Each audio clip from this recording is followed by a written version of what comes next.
Señor Bocón, durante mi niñez, mi familia era como una gota de agua en un gran río. Nunca permanecíamos en un solo lugar por mucho tiempo. Nos mudamos a Rhode Island cuando tenía 8 años, y permanecimos ahí hasta que fui a la universidad en Colorado Springs. La mayoría de mis memorias son de cuando vivía en Rhode Island, pero hay fragmentos en mi mente de los muchos hogares en los que habité, cuando era mucho más joven. La mayoría de estas memorias son poco claras y sin sentido, como el perseguir a otro niño en el patio de una casa en Carolina del Norte, intentar construir una balsa detrás de un departamento en el que viví en Pensilvania, y cosas como esas. Pero hay un puñado de memorias que permanecen tan claras como el vidrio, como si hubiesen ocurrido ayer. Vivíamos en una casa en las afueras de la bulliciosa ciudad de New Vineyard, Maine. Era una casa grande, en especial para una familia de 3. Había una serie de cuartos que estaban totalmente desocupados, a los cuales no entré durante el tiempo en el que viví en esa casa. Supongo que era un desperdicio de espacio, pero era lo único que pudo rentar mi papá, que le quedara cerca de su trabajo. Recuerdo que, en el día después de mi cumpleaños, tuve una fiebre tremenda. El doctor dijo que tenía mononucleosis, lo que, para mí, significaba más fiebre y no poder salir a jugar por al menos 3 semanas. Era un momento terrible para estar atado a la cama. Estábamos empacando para mudarnos a Pensilvania, y la mayoría de mis cosas ya estaban dentro de cajas, dejando mi cuarto casi vacío. Mi mamá me traía agua mineral y libros varias veces al día, los cuales servían como único entretenimiento durante estas semanas. No recuerdo exactamente cómo conocí al señor Bocón. Creo que fue una semana después de que diagnosticaron la mono. Mi primera memoria de la pequeña criatura fue de cuando le pregunté su nombre. Me dijo que lo llamara señor Bocón, porque tenía una boca enorme. De hecho, ahora que lo pienso, todo en su cara era enorme en comparación a su cuerpo, su cabeza, sus ojos, sus arrugadas orejas. Pero su boca, sin duda, era lo más grande. ¿Te pareces a un Furby?, le dije, mientras miraba uno de mis libros. El señor Bocón se detuvo y me miró extrañado. ¿Furby? ¿Qué es un Furby?, me preguntó. Tú sabes, el juguete peludo con orejas enormes, lo puedes acariciar y alimentar, casi como una mascota real, o tú no necesitas uno de esos. No es lo mismo que tener un amigo real. Recuerdo que el señor Bocón se desaparecía cada vez que mi mamá iba a mi cuarto a revisarme. Se ocultaba bajo mi cama y me decía: no quiero que tus papás me vean, tengo miedo de que ya no nos dejen jugar juntos. No hicimos mucho durante los primeros días. El señor Bocón solo veía mis libros, fascinado con las imágenes e historias. Por ahí, del tercer o cuarta noche desde que lo conocí, me despertó con una gran sonrisa en su rostro. Vamos a jugar un nuevo juego, me dijo. Pero tenemos que esperar hasta después de que tu mamá venga, porque es un juego secreto. Después de que mi mamá me trajera más libros y refresco, a la hora de siempre, el señor Bocón se deslizó desde debajo de la cama y tomó mi mano. Tenemos que ir al cuarto que está al final del pasillo, me dijo.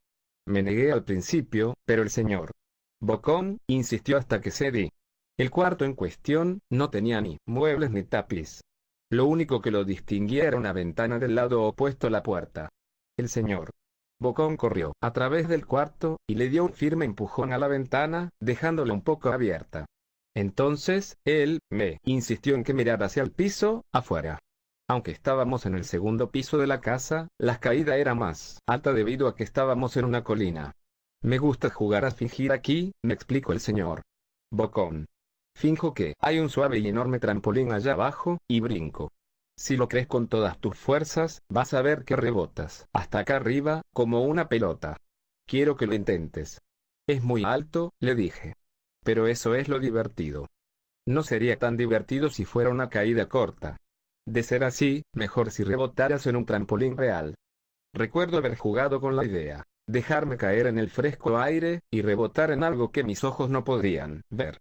Pero el realista en mí prevaleció. Quizás en otra ocasión, le dije. No sé si tenga tanta imaginación. Podría lastimarme. La cara del señor Bocón se contorsionó con un gruñido, pero solo por un momento. Decepcionado, se metió debajo de mi cama, donde estuvo quieto el resto del día. La mañana siguiente el señor Bocón llegó con una pequeña caja. Quiero enseñarte malabares, me dijo. Aquí hay algunas cosas que puedes usar como práctica, antes de que te dé tu primera lección. Mire la caja. Estaba llena de cuchillos. Mis papas me matarán. Le grité horrificado de que el señor Bocón había traído cuchillos a mi cuarto, objetos que mis papas no me dejarían tocar nunca. El señor Bocón gruñó. Es divertido jugar con esto. Quiero que lo intentes. Alejé la caja de mí. No puedo. Me regañarán. Los cuchillos no son seguros para aventarse. Las cejas del señor Bocón se cerraron, molesto. Tomó la caja con los cuchillos, y se metió debajo de la cama, otra vez durante todo el día. Me empezaba a preguntar qué tan seguido se la pasaba debajo de mí. Desde ese entonces, empecé a tener problemas para dormir. El señor Bocón me despertaba en la noche diciéndome que había puesto un trampolín real debajo de la ventana, uno enorme que no podía ver en la oscuridad. Siempre me negué y trataba de volver a dormir, pero el señor Bocón persistía. Algunas veces, se quedaba a mi lado hasta el amanecer, animándome a saltar. Ya no era tan divertido jugar con él. Una mañana, mi mamá fue hacia mi cuarto, y me dijo que tenía permiso de ir a caminar afuera. Pensaba que el aire fresco sería bueno para mí, especialmente después de estar confinado a mi cuarto por tanto tiempo. Con emoción, corrí hacia el patio, esperando poder sentir el sol en mi cara. El señor Bocón me estaba esperando. Hay algo que quiero que veas, me dijo. Debí darle una mirada fea, porque entonces me dijo, ¿es seguro? No pasa nada, te lo prometo. Lo seguí hasta un viejo camino que corría a través de los bosques detrás de mi casa. Este es un camino importante, me explicó. Tengo muchísimos amiguitos de tu edad. Cuando estuvieron listos, los llevé por este camino a un lugar especial. Todavía no estás listo, pero algún día, espero, lo estarás. Regresé a mi casa preguntándome qué tipo de lugar existía más allá de aquel camino. Aproximadamente 2 semanas después de conocer al señor Bocón, empacaron la última carga de cajas en el camión de mudanzas. Me fui adelante con mi papá, en un largo recorrido hacia Pensilvania. Había considerado en decirle al señor Bocón que me iba, pero aún teniendo 5 años, sospechaba mucho de las intenciones de la criatura, a pesar de lo que me decía. Fue por esta razón que decidí no mencionar nada de mi mudanza. Eran las 4 AM cuando mi papá y yo estábamos en el camión. Mi papá esperaba llegar a Pensilvania para la hora de la comida al día siguiente, con ayuda de una larga dotación de café y bebidas energéticas. Recuerdo que se parecía más a un tipo que estaba a punto de correr una maratón, que un tipo que se la pasaría sentado por un par de días. Muy temprano para ti, ¿verdad? Afirmé con la cabeza, mientras la ponía en la ventana, esperando dormir un poco antes de que saliera el sol. Sentí la mano de mi papá en mi hombro. Esta será la última mudanza, lo prometo.